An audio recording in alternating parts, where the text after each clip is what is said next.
श्री सूर्य अष्टकम। आदिदेव नमस्तुभ्यं प्रसीद मम भास्कर।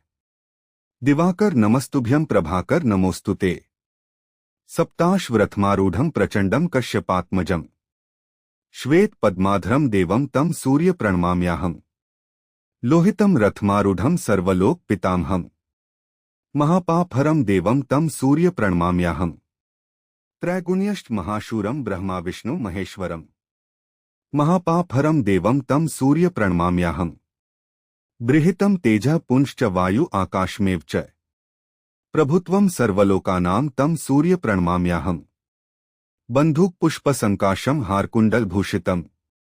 एकचक्रधरं देवं तं सूर्य प्रणमाम्याहम्। तं सूर्य लोककर्तारं महातेजः प्रदीपन्म।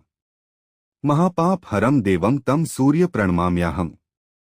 तं सूर्य जगतां नाथं ज्ञान प्रकाश मोक्षदम्। महापापहरं देवं तं सूर्य प्रणमाम्याहम्।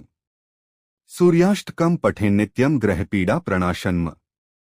अपुत्रो लभते पुत्रं दारिद्रो धनवान भवेत्। अमिष मधुपानं च यः करोति रवेर्दिने। सप्तजन्म भवेत् रोगी जन्म जन्म दरिद्रता। स्त्री तैल मधु मांसानि ये त्यजन्ति स्वेर्दिने। न व्याधि शोक दारिद्र्यं सूर्य लोकं च गच्छति।